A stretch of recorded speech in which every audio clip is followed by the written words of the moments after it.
कार्तिक मास कथा 25वां अध्याय हो। दैत्य गुरु शुक्राचार्य ने राजा बलि को बौने ब्रह्मचारी रूप में भगवान के आने का कारण बतलाते हुए कहा, हे राजा बलि, तुम्हारा राज्य प्राप्त करने के लिए ही अदिति के गर्भ से जन्म लेकर भगवान विष्णु स्वयं इस रूप में तुम्हारे यज्ञ में आए हैं। दान के रूप में कुछ भी मत देना, वरना चले जाओगे। इसके उत्तर में बलि ने कहा, हे गुरुदेव, आप मुझे अधर्म का उपदेश क्यों देते हैं?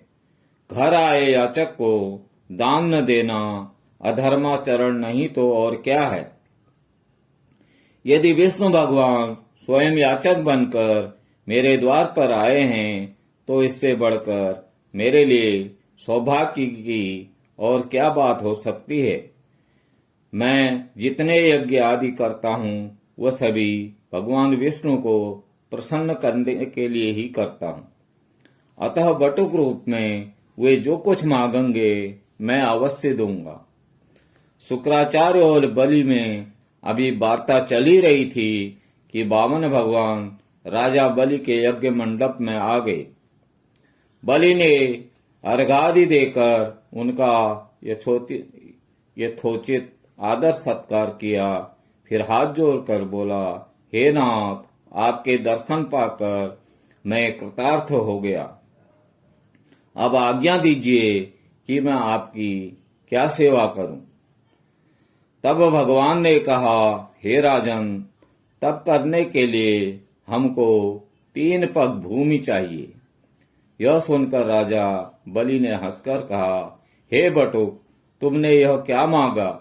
कुछ धन, ग्राम, शहर, हाथी तथा घोड़े आदि मांगे होते। यह सुनकर वामन भगवान बोले, हे दैत्यराज, मुझे किसी प्रकार का प्रलोभन नहीं है। मुझे तो तप के लिए केवल 3 पग भूमि ही चाहिए। हे राजन, यह पृथ्वी सदैव किसी के पास नहीं रहती। सारी पृथ्वी को भोगने वाले मानधाता जैसे राजा आज कहाँ हैं? अतः मुझे अधिक लोभ नहीं, मात्र 3 पग भूमि ही चाहिए।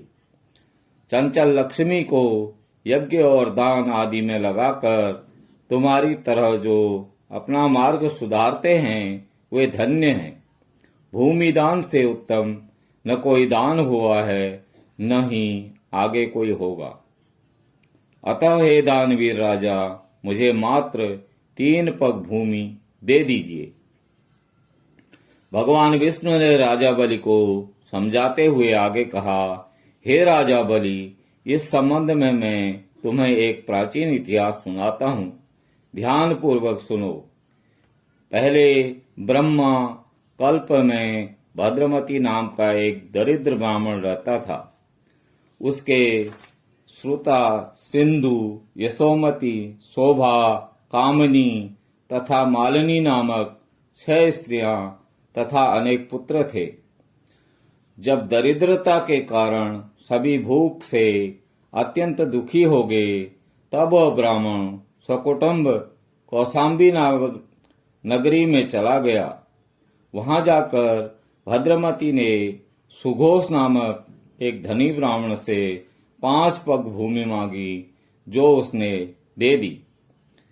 इसी 5 पद भूमि के दान के कारण उस सुबोध नामक ब्राह्मण को विष्णु का परम पद प्राप्त हुआ। तत्पश्चात एक अन्य ब्राह्मण के मांगने पर भद्रमती ने वह दान में मिली हुई 5 पद भूमि उसे दान में दे दी, जिससे भद्रमती को मोक्ष की प्राप्ति हुई। इसी कारण कहता हूँ, हे राजन, मुझे भी 3 पग भूमि दे दो, जिससे उसे किसी को देकर मैं भी मोक्ष का साधन प्राप्त कर सकूं। वामन भगवान के द्वारा प्रेरित करने पर राजा बलि गंगा सागर अर्थात टूटी वाला लोटा लेकर भूमि का संकल्प करने को तैयार हो गया। तब शुक्राचार्य जी तपोबल से अपना सूक्ष्म रूप बनाकर राजा बलि को संकल्प करने से रोकने के लिए गंगा सागर की टोटी में जल रोककर बैठ गए।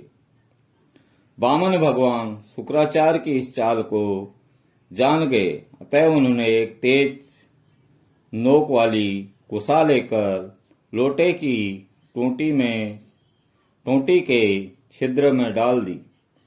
इससे शुक्राचार्य की एक आंख फूट गई और टोटी से राजा की अंजलि में जल आ गया। राजा बलि ने 3 पग भूमि देने का संकल्प दे दिया। उसी समय भगवान विराट रूप धारण कर ब्रह्मलोक तक बढ़ गए और उन्होंने 2 पगों में सारा ब्रह्मांड नाप लिया। भगवान के पांव के अंगूठे से ब्रह्मांड फूट गया और फूटे हुए मार्ग से पानी के अनेक स्रोत बहने लगे। भगवान विष्णु का पैर उस जल में से धुलता रहा। वहीं लोक पावन जल ब्रह्मा आदि देवताओं को पवित्र करता हुआ सप्तर्षियों से सेवित सुमेरु पर्वत पर पड़ा तथा गंगा के नाम से विख्यात हुआ। इस प्रकार पतित पावनी गंगा की उत्पत्ति हुई, भगवान के चरणों से हुई, जिसके स्नान तथा स्मरण मात्र से जन्म जन्मांतर के पाप नष्ट हो जाते हैं। यह दृश्य देखकर समस्त देवता तथा ऋषि मुनि स्तुति करते हुए बोले, हे अनंत मूर्ति, जगत संचालक, परम पिता और सबके स्वामी, आपको नमस्कार है। इस प्रकार स्तुति सुनकर भगवान ने सब देवताओं को उनका अपना अपना स्थान दिला दिया और बलि को रसातल भेजते हुए उसे वरदान दिया कि अग्नि के बिना मंत्रोच्चारण के जो हवन किया जाएगा वह तथा कुपात्र को अपवित्रता से दिए गए दान का फल तुम्हें प्राप्त होगा। इस प्रकार भगवान ने देवताओं को सुंदर स्वर्ग तथा बलि व अन्य दैत्यों को पाताल दिया। इतना कृत्य करके विराट भगवान पुनः बावन रूप हो गए। तब समस्त देवताओं और ऋषि मुनियों ने भगवान की पुनः स्तुति की। इति 25वां अध्याय समाप्तम्। भजमन नारायण नारायण नारायणं, श्रीमन नारायण नारायण नारायणं। बोलो नारायण